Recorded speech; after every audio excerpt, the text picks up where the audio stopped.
दिव्यांग पेंशन में सबसे पहले बात कर लेते हैं। मध्य प्रदेश में दिव्यांग विवाह योजना के तहत 50,000 रुपये की राशि दी जाती है। वहीं अगर आप राजस्थान में बात कर लें तो आपको राजस्थान में आपको 31,000 रुपये तक की राशि दी जाती है। बिहार में 1 लाख रुपये तक की सहायता दी जाती है यदि आप पति दोनों दिव्यांग हैं या विकलांग हैं। और उत्तराखंड में दिव्यांग विवाह मतलब पर आपको प्रसव योजना के तहत आपको 35,000 रुपये की राशि दी जाती है। तो ये अलग अलग शहरों में आपको राशि दी जाती है, ठीक है। दिव्यांग ही लोग ले पाएंगे, जो विकलांग हैं वही ले पाएंगे। और अगर आप उत्तर प्रदेश से हैं तभी आपको इसका लाभ मिलेगा, ठीक है।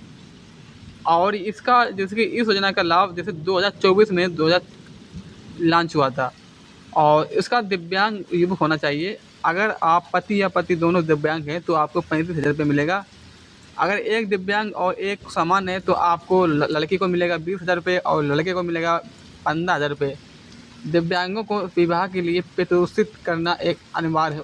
निवास उत्तर प्रदेश का स्थायी निवासी होना चाहिए। आयु सीमा जैसे आपकी अगर लड़की की आयु उम्र कम से कम 18 वर्ष होना चाहिए, लड़की की उम्र कम से कम 21 वर्ष होना चाहिए, ठीक है। और इसके लिए दिव्यांग प्रमाण पत्र होना चाहिए। लाभार्थी के पास मान्य दिव्यांग प्रमाण पत्र होना चाहिए। जैसे दिव्यांगता कम से कम 40% होना चाहिए, अनिवार्य होना है। विवाह का समय जैसे योजना का लाभ केवल उन्हीं दंपतियों को मिलेगा जिन्होंने वित्तीय वर्ष 2024 से लेकर 2025 से 2026 तक दौरान विवाह किया है। और इसका जैसे कि इसमें विवाह पंजीकरण होता है। जैसे विवाह का पंजीकरण मैरिज रजिस्ट्रेशन टिकट होता है। पहले शादी जैसे इस योजना के लाभ समान पहले शादी के ही दिया जाएगा। और इसके लिए कौन कौन से डॉक्यूमेंट्स होना चाहिए आपके पास? सबसे पहले आपके पास आधार कार्ड होना चाहिए और दिव्यांगता का प्रमाण पत्र होना चाहिए। जो भी दिव्यांगता आता है, जो भी विकलांगता है उसके पास दिव्यांग का प्रमाण पत्र होना चाहिए। आप फिर इसके बाद आय प्रमाण पत्र और जन्म प्रमाण पत्र और हाई स्कूल प्रमाण पत्र होना चाहिए। फिर इसके बाद जैसे कि अगर आपके पास हाई स्कूल प्रमाण पत्र नहीं है तो ही आपका ये आय प्रमाण पत्र और जन्म प्रमाण पत्र ही इसी से आपका काम हो जाएगा, ठीक है। विवाह पंजीकरण प्रमाण पत्र होना चाहिए।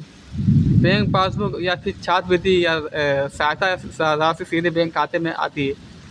पासपोर्ट साइज फ़ोटो और पति पत्नी का दोनों का होना चाहिए, ठीक है।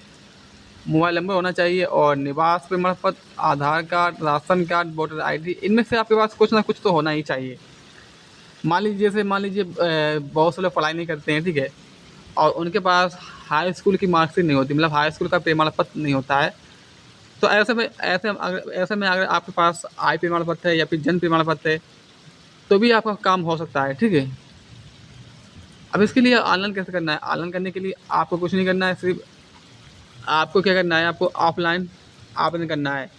जिला दिव्यांग सशक्तिकरण कार्यालय में जाना होगा, वहाँ से आप आवेदन पत्र को भरकर वहाँ से भर दें और अपने डॉक्यूमेंट्स को भर दें, आपका ऑनलाइन हो जाएगा। अगर आप ऑनलाइन करना चाहते हैं घर बैठे ऑनलाइन, तो ऑनलाइन करने के लिए आपको क्या करना पड़ेगा? आपको उत्तर प्रदेश की सामाजिक कल्याण वेबसाइट पर जाना होगा या फिर आपको क्या करना है, आपको CSC की दुकान पर जाना होगा, वहाँ से आप ऑनलाइन करा सकते हैं।